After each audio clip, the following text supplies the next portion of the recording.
मामला मौरानीपुर कोतवाली क्षेत्र के ग्राम कुआं गांव शावनी का है, जहां की रहने वाली महिला ने बताया कि गांव के दो दबंग किस्म के लोग रोज बड़े पैमाने पर जुआ खिलवा रहे हैं।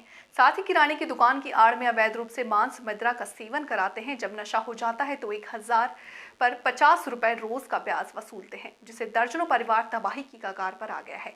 पीड़ित ने आरोप लगाया है कि उसके पति को भी दोनों ने जुआ शराब की लत लगा दी है। वो 3000 रुपए देकर के जुआ खिलवाया, जब हार गया तो तय समय पर न दे पाने के चलते दोनों ने उसके पति से कहा कि अपनी पत्नी एक रात को दे दो, सारे कर्ज माफ कर दूंगा। इस बात पर पति ने रजामंदी कर दी और रात को घर नशे में आकर के पति ने रात भर के लिए साथ चलने को कहा। यह सुनकर सन्नाटे में आई महिला ने पति को लानत भेजते हुए पुलिस को सूचित किया और शिकायत करते हुए कानूनी कार्रवाई किए जाने की मांग की है। संबंध में मौरानीपुर कोतवाली पुलिस तत्काल मामले को संज्ञान में लेकर कार्रवाई में जुट गई। कौन सा गांव है आपका? सियावनी।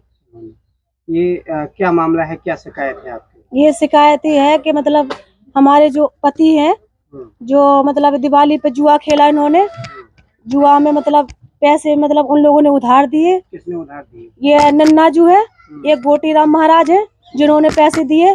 कई बार मेरे ससुर ने भी मना करा, कई बार मेरे दादाजी ने भी मना करा, उनके पैर भी छुए कि मेरे मतलब लड़के को पैसे मत देना, फिर भी नहीं मानते। हमने भी मना करा कि मेरे आदमी को पैसे मत देना।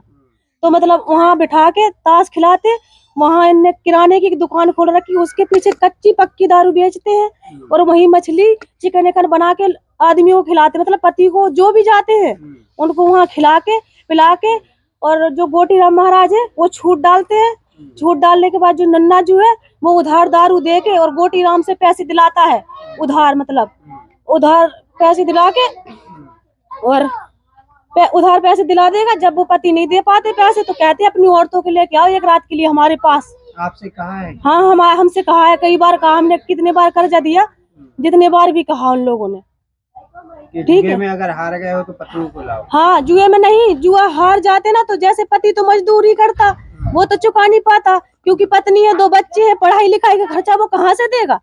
तो कम से कम उसकी जगह जमीन है, उसके पीछे उसे पैसे दे देते। फिर बाद में जब वो कर्जा नहीं दे पाता तो उसे मारने की भी धमकी देते कि तुझे मारूंगा। ठीक है, मारने के बाद बच्चों को गाली गलौज करते हैं, मुझे भी गाली गलौज करते हैं और कहते हैं अपनी पत्नी को लेके आओ एक रात के लिए, जब हम पैसा तुम्हारा माफ कर देंगे।